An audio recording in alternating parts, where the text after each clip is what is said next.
Hi everybody, welcome to another one of these live sessions. This is the last one in the groupings of the groove. Okay, so we've spent quite a bit of time working on grooves. We've been through rock and pop, keeping things nice and simple.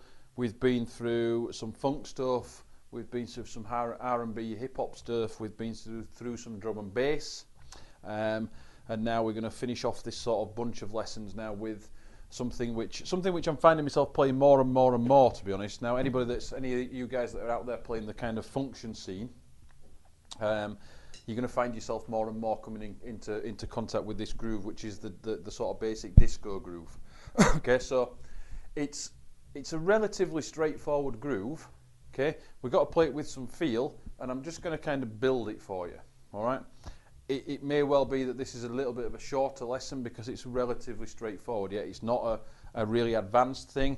There's a couple of little bits at the end which I'll show you which can get a little bit advanced with it. Okay, but in real terms, it's just about getting the groove down so that when you get that call to do the 70s disco show, you don't have to shy away from it. That's exactly what all this is about. Is, you know, the phone rings, you can say yes. Okay, you can say yes immediately to it because you know that in your bag of tricks and your bag of grooves that you've got the right tool for the job.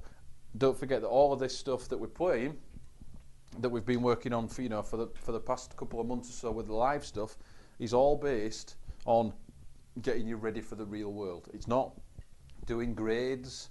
Yeah, nothing wrong with it. You know, I'm not a massive fan of it, but it's not. You know, it's not the be all and end all. Yeah, I'm getting you ready for the real world to go out there as a working musician, and it's not something that I'm doing, you know, out of a textbook. This is something that I do and that, you know, a million people around the country and around the world do on a daily basis. Yeah, you've got to be ready for any situation. Okay, so we're going to start by looking at this disco groove as normal with it. Let's get your questions in. Right hand side of the video player. Yeah, get your questions in. Massive apologies for the other night. That was totally and utterly out of my hands. Okay, the streaming company's servers, the entire lot of them went down. I got an email about an hour after we should have done the last lesson to say apologies, but everything is down. We can't do anything about it. We're migrating all the data across. Totally and utterly out of our hands, you know. And I've done it again as soon as I possibly could. Okay, so but again, apologies for that. So let me know that you're on. Let me know where you're from. Let me know any questions. As usual, you can hop on the Facebook. You can follow me on Twitter. You can do whatever you need to do. Okay. Keep your questions coming in. We'll work through the questions as we go, and we'll take it from there. So let's talk about this disco groove. All right. As I said, you know, it's a kind of staple of the function scene. Yeah. So anybody who's out there kind of playing weddings and sort of corporate events is going to come across this groove quite a lot because most set lists, or certainly most set lists that I've seen, have got this in. Okay, and I don't really think that matters where you are in the world, to be honest. You know, music speaks for itself, and it's generally for those kind of party things, it's the same kind of music all the time. All right, so let's start by kind of building it up a little bit. Yeah, and I'm going to give you the real basics of it first. Okay, now the disco groove is really built up of the hi-hat. Okay, that one of the most important parts is the hi-hat.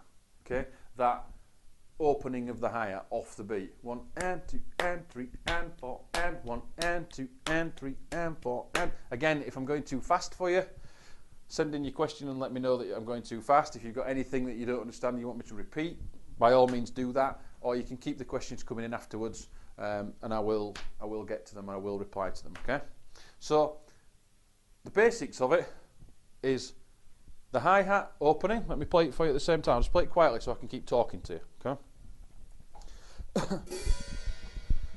The hi-hat playing eighth notes. 1 and 2 and 3 and 4 and okay, and then opening off the beat. 1 and 2 and 3 and 4 and 1 and 2 and 3 and 4 and 1 and 2 and 3 and 4 and 1 and 2 and 3 and 4 and okay. For now, snare drum's going to go on 2 and 4.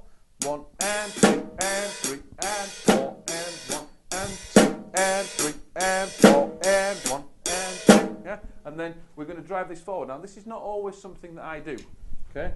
But the majority of the players, I just dug this out earlier on, which is the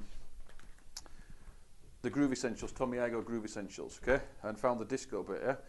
The majority of the time, the disco groove's got this 4 on the floor bass drum part going on. For anybody who doesn't know what 4 on the floor is, yeah, it's just the bass drum on all 4. 1, 2, 3, 4, ploughing away and giving it that real kind of driving feel, okay? So that's what we'll build it with to start with. It's not always what I use, okay? But I'll show you some different variations of that, all right? So let's play that groove to start with. 8th notes, opening off the beat. Snare drum on 2 and 4, bass drum 4 on the floor on every beat. Okay, show you what that sounds like.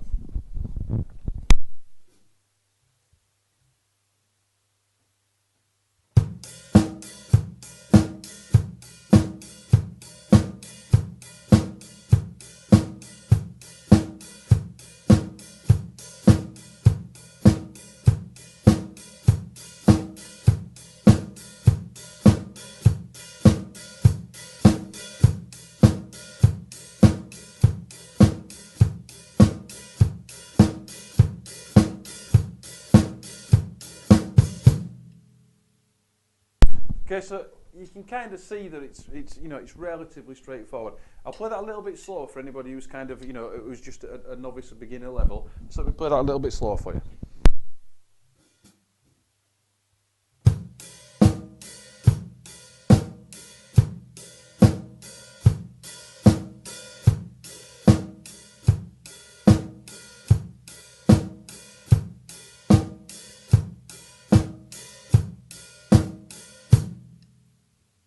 Okay, so again, quite straightforward. The main thing to think about when you're playing it is that the hi-hat doesn't have to open all the way, all right? Because you get that kind of really weird, horrible sound and it takes too long to open and close. So, I see this quite a lot of the time.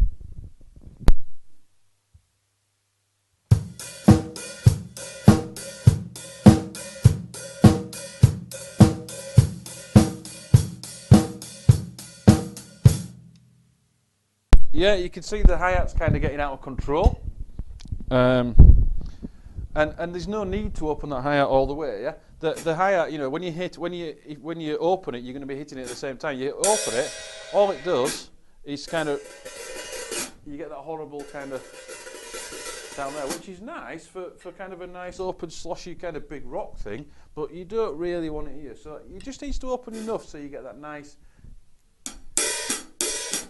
You can see that it's opening like maybe a few millimeters.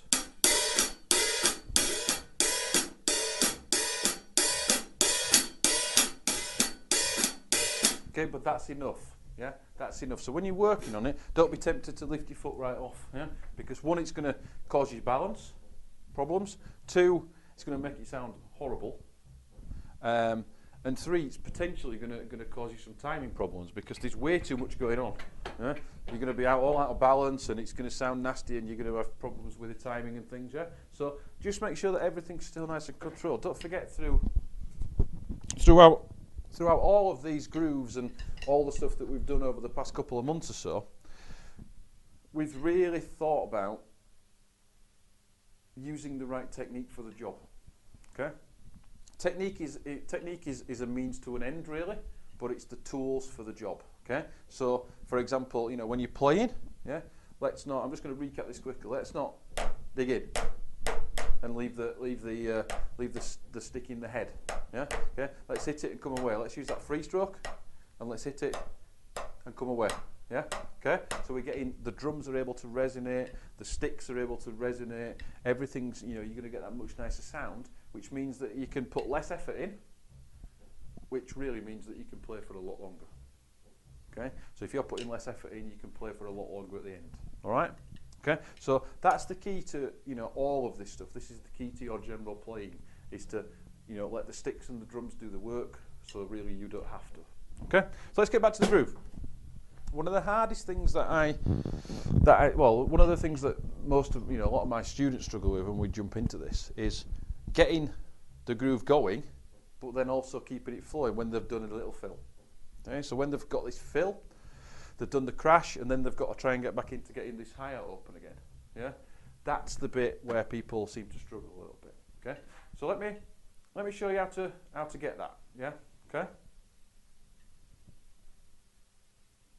Okay, I'll get some questions in a minute. Okay. Let's add a little fill in and see if we can get back in.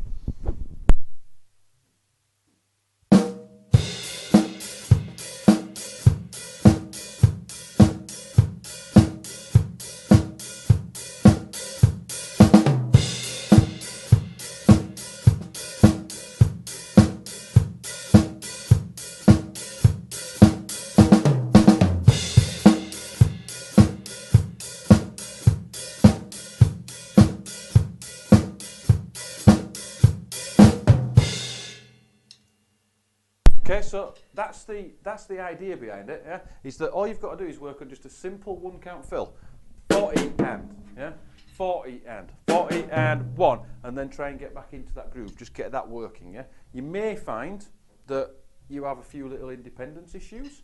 Okay, but again, they can all be fixed. Yeah, they can all be fixed by exercises from myself or from other teachers around. Yeah, okay. Most people will have, if you've got a good reputable teacher, they'll have exercises and things to be able to get you over all those obstacles that you come across. Okay, so that bear that in mind when you are getting your lessons. That's really what you need to be thinking about. Okay, so that's good. Okay, I've got a question from Rob. Now Rob's in France. Okay.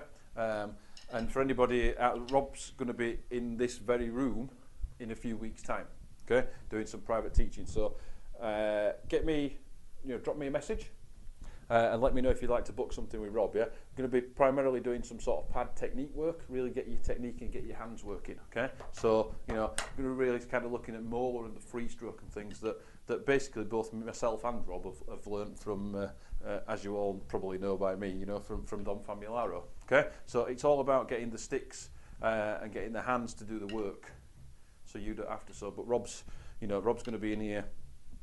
I think it's towards the end of October, so maybe about a month off. So if you want to get in and get that lesson booked, then by all means do that, because that's going to be something that you don't want to miss. All right. But Rob's question: for a good balance, do you use heels up or heel down, and on which feet? Okay. So for the balance point of view, what I'm actually doing, I'm continuing to play heel up with my right foot on the bass drum. Okay. But I'm actually playing heel down on the hi-hat, which just gives me that anchor point of the left heel, yeah, to keep that going. Yeah. Now this groove's easy enough that you could play it both heel down. Yeah. If you did get into the heel up thing, then you are going to possibly end up with some balance issues. Yeah. But the key to it is that I've seen it a lot this week actually with students, that when they start playing heel up with both feet, that tends to make them lean back. Now that's actually making it worse. What you really need to do is, if you balance, the only place you're going to go if your balance is off is backwards. So what you really need to think about doing is leaning into it a bit. Yeah. So if you are playing heel up, both feet, yeah, don't lean back, because that's going to throw you off balance even more. Just lean into it a little bit. Yeah. I'm not talking about if that's straight. I'm not talking about leaning into it like burying your head. I'm talking about a little lean forward, just so your weight's so you've just counterbalanced a little bit. Okay. But don't lean back. But at the moment, when I was playing that, then I'm playing heel up with the right foot, and I'm playing heel down with the left foot. Just helps me to keep that balance. Yeah. There's something coming up a little bit later on which is going to entail both feet really going for it. Okay. And I'll show you some ideas to work on your posture and your balance for that in a minute. Okay. Well, that's good. That's good. Okay. Nice. Okay. Let's have another question. Thanks, Rob. Okay, Barbara, I don't know where you are, Barbara. Let me know where you are. Okay.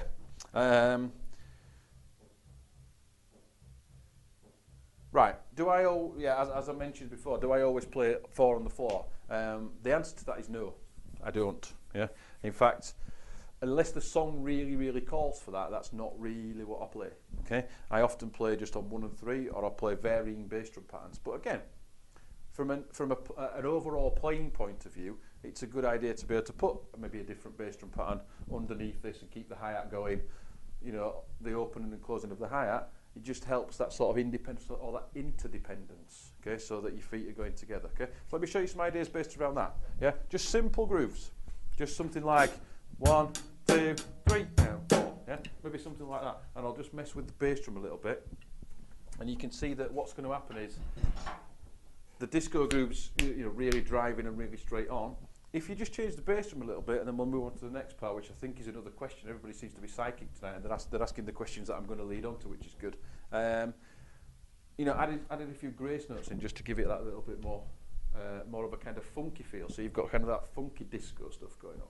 Okay, so you know that's what we're going to look at now. All right, so let me just mess with the bass drum pattern a little bit.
Okay, so just messing with the bass drum, you'll notice immediately, subconsciously, the grace notes start to appear, which is a question there.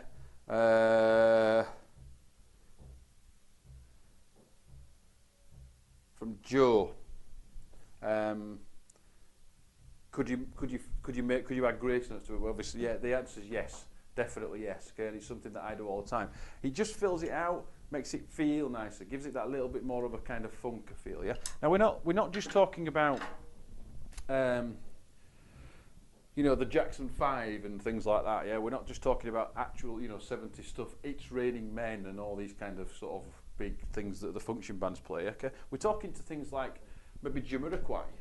Yeah, you'll hear this groove in an awful lot of sort of modern day tracks. Yeah, you don't have to go back 30 or 40 years to hear it. You'll hear it. Yeah, the Jamiroquai stuff. Yeah, it's all really simple playing with some quite nice feel. Yeah, and you'll hear this quite a lot. But that's kind of got that funk edge to it. Okay, so it's not necessarily just that straight driving disco. It's got a really nice funk edge to it. Okay, so where would we put grace notes, Joe? Okay. So in real terms, again, it comes back to having the control over the left hand to make the difference between the accent and the grace note. Okay, so again, it's that technique thing again. We've got maybe we're going to use a big molar stroke for the accent, and then we're going to play some little control strokes with maybe a tiny little bit more of a pinch on it. Still not talking tight, but a little bit of a pinch on the stick. Get those nice even grace notes. Okay, we did do a lesson on the grace notes a while ago, which are all going to be in the archive, which is now almost ready. Okay, so once that archive's ready, all the past videos are going to be in there. We're going to change it over onto a ridiculously cheap monthly subscription, so you get access to every lesson. You can watch it as many times as you want. Okay, I'm going to throw other lessons in there that are not live. I'm just going to have recorded them. Lots of videos and stuff's all going to be in there, yeah? And you're going to get all that for a just ridiculously cheap price. Yeah, cheaper than it actually is now. But that's going to be maybe another week or so until that's ready. Once that's all done and tested, you know, that's going to be in there for you to look at as well, so you can recap over all this stuff. Okay, so grace notes. Where I'm putting them really is if we take it, you know, 1 and 2 and a 3 and a 4 and a 1 and 2 and a 3 and a 4, 1 and 2 and a 3 and a 4, 1 and 2 and a 3 and a 4, yeah, 1 and 2 and a 3 and a 4 and a 1 and 2 and the 3, E and the 4. Okay, so that's where I was putting them then. Let me play that slowly.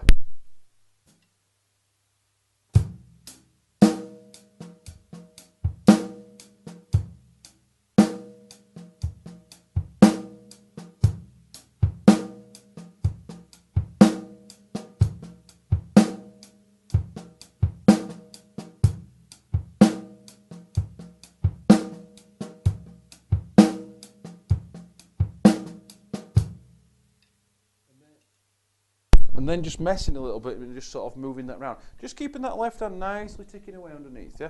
It's, to all intents and purposes, you're not necessarily going to hear that. If you play that on a gig, depending on the sound guys and stuff, you may not even hear those grace notes, okay? But they just give that feel.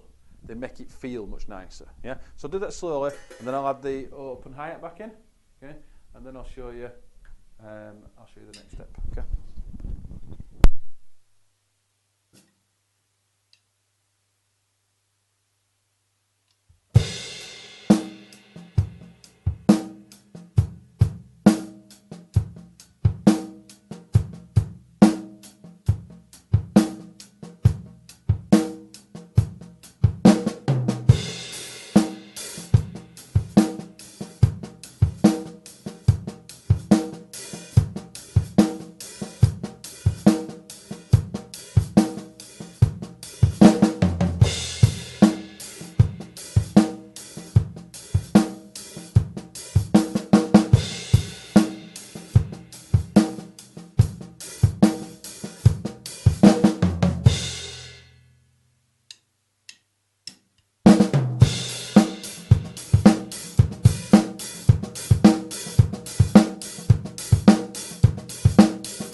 Okay, so you can say it's just really a case as exactly the same as what we've done before with all the rest. We've taken a basic idea and we've really messed with it. Okay, we've really kind of messed with it. All right. So they're the basics for you to look at. You know, all open the hi-hat on the floor. Yeah. What happens if you get to a kind of verse that's really quiet? Yeah. Okay. You can still kind of imply the same groove, but just keeping the hi-hat closed and using just an accent. Okay, let me show you that. I'll go from the opening hi-hat in the sort of chorus into what we could class as a verse.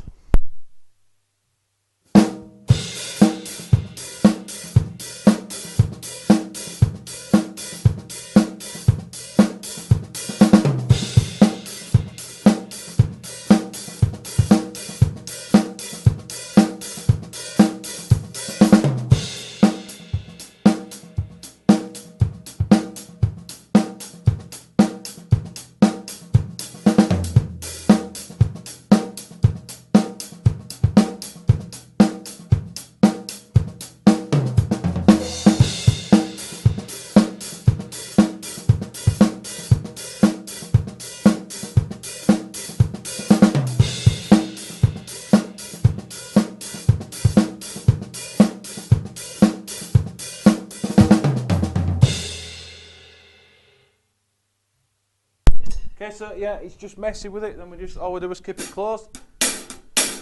Yeah, use a little pull out. Yeah, to get that accent. Yeah, okay. Or you can keep it right now. Yeah, it's all there to be used. There's so many different sounds on things. You know, this is just great. Yeah, there's so many things you can take a basic idea and just do so much with it. So much with it. It's crazy, guys. Yeah, you really can just take an idea. Okay, right. Let's just look at a question. Karen. Okay, again. Yeah, where we're going next with it. Okay, the ride. Okay, this is a kind of real bugbear of mine, and this is gonna fit really with the more advanced guys, okay? Because there's quite an element of sort of independence in this bit, okay? Let me play you the groove, and then let me go on the ride, okay? So remember, all we're playing is eighth notes, and then we're just going to transfer the eighth notes to the ride, okay? Yeah, it's going to fall to pieces, but let me show you it first so you can demonstrate it for you.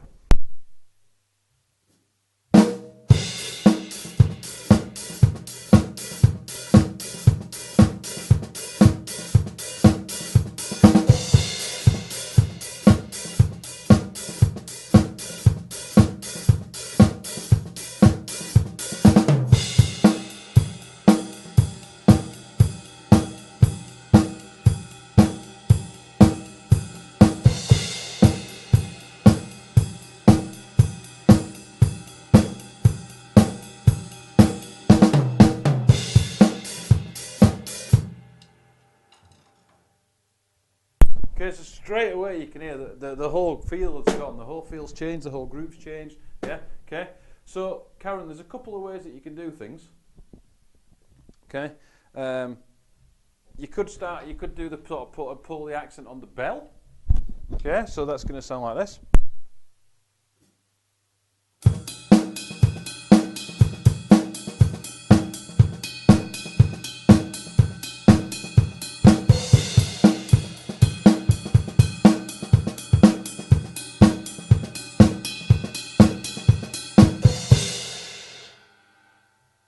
Okay, but again, I'm not a massive fan of that. Yeah, there's certain points where it really needs that. Perhaps in in a nice guitar solo somewhere. Yeah, there's certain points that need it. Okay, but it's not the same sound. That sound and this sound are poles apart. They're nowhere near the same. Absolutely nowhere near the same. Okay, so this is where the fun part comes in. Okay, how do we get this to work? Okay, let me play it for you first, and then I will tell you what I'm doing. Okay, that groove is going to stay there. Okay, the groove's going to stay there. Yeah, and we're going to keep the same feel. Okay, let me show you. Let me show you it first, and I'll explain what I'm doing.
Okay, so the key is, yeah, it's not exactly the same sound because obviously you're hitting it with your stick, yeah, is to get that foot splash working. Now again, we did a hi-hat lesson to get that foot splash working, okay? And all I'm doing, I'm just going from toe, heel, toe, heel, toe, heel. I'm kicking out between the sort of foot plate and the leg. I'm kicking out in between there. There's a number of different ways to do this, but that's the way that I like to do it, okay? The one that I feel more comfortable with, which is kicking away from the pedal. So the pedal's there.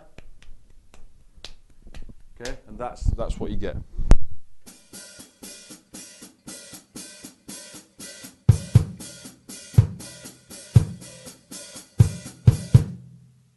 Okay, so a good way to kind of develop this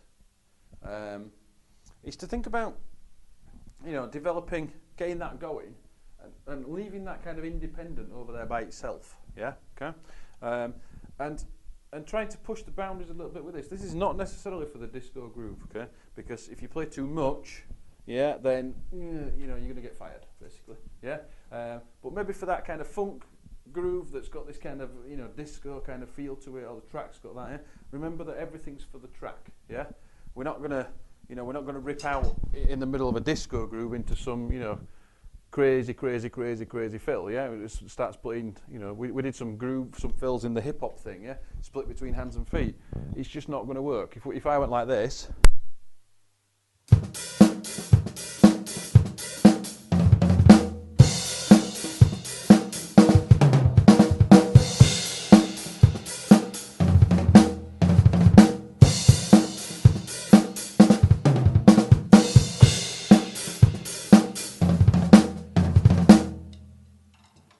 Yeah, I'm going to last about 2 seconds on a gig. Okay? 2 seconds on a gig, yeah? So it's all about the track, yeah? But to develop that left foot and keep it working, just a good idea to just sort of get to that little bit of independence between the feet, okay? And the best way I found to do it is to just get the left foot working and then build the right. Start it just on a simple beat and then try and build that to the point, until it starts to affect that, and then start and try it again, yeah. And each time you'll push that a little bit further, okay. So another idea, just for that balance, Rob mentioned earlier, yeah, is you're gonna have this tendency to do this. So just while you're working on the foot, plant your hands on the snare. You just that little bit lean forward, and it's gonna really, really help. So let me show you that. I'll build it slowly. Get the foot splash going. Build this slowly, yeah. See where we can take it to.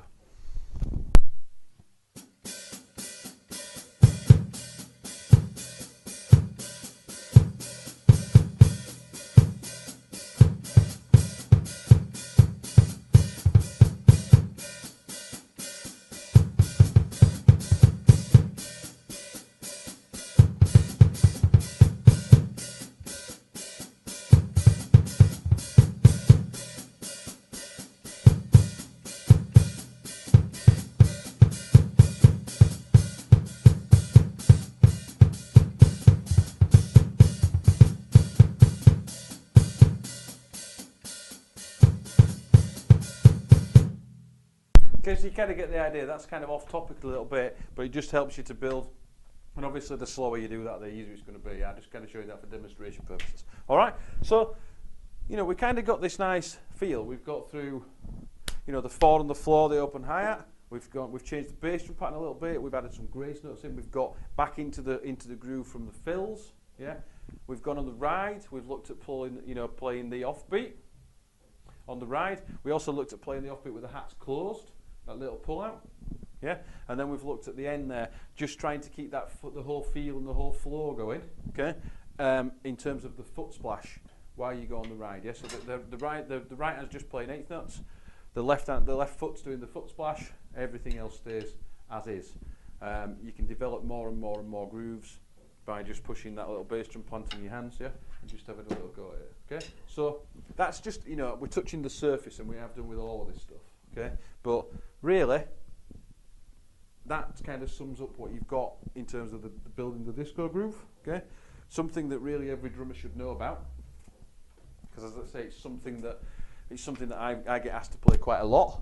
Yeah, so it's great, and it's something that comes into this kind of some of this kind of funk stuff as well. Yeah, so it's not just a case of the big afros and the disco era. Yeah, it's a case of it's very much in today's music. Okay, again, with all these grooves that we did, keep thinking about your technique, guys. Yeah, you've got to keep everything nice and loose. Yeah, you should be playing regularly. Yeah. Every day. I play for hours every day. In fact, we're 10 minutes away from a 12-hour day today for me. Yeah, so it's been a 12-hour teaching day today, and I've played quite a lot. Yeah, there's not a mark on my hands. I did an hour and 45-minute gig last weekend. Yeah, okay. There's not a single mark on my hands. Yeah, I used to have to take rings off and things. Yeah, because I bent them. Yeah, until I really started to focus about technique. Yeah. And that's the key. Let the drums, no matter what you're playing, let the drums and the sticks do the work. Yeah, build the basics, expand on it. Yeah, but above all else, always play for that track. Okay, people want you to play for the track. They don't want loads and loads of chops for no reason at all. Yeah, if somebody points at you and goes, play a drum solo, yeah, brilliant. Then you can go for it. Okay, but until that point, keep everything nice, keep everything right with the track. Yeah, keep the technique working. Build the groove, yeah. Good idea working with a click, so your timing's there, okay? Yeah, but that's the basics of the disco stuff, yeah. We'll probably do a viewer's choice lesson next, so anybody who wants a lesson on a particular topic can send those in. That'll be at some point next week. Hopefully then the week after that, the archive will be working, and the way that we're working will have changed. Okay, so you may have to re-register again, but you know, we're still working on that at the minute. But once again, guys, thank you for your support. Any questions in afterwards, get them on Facebook in the Raw Studios TV group. Great, it's been really good doing the groove stuff. Hope you got something from it, and I will see you. Keep checking the schedule, and I'll mail you out when the next lesson is. Thanks for your support again, guys, and I will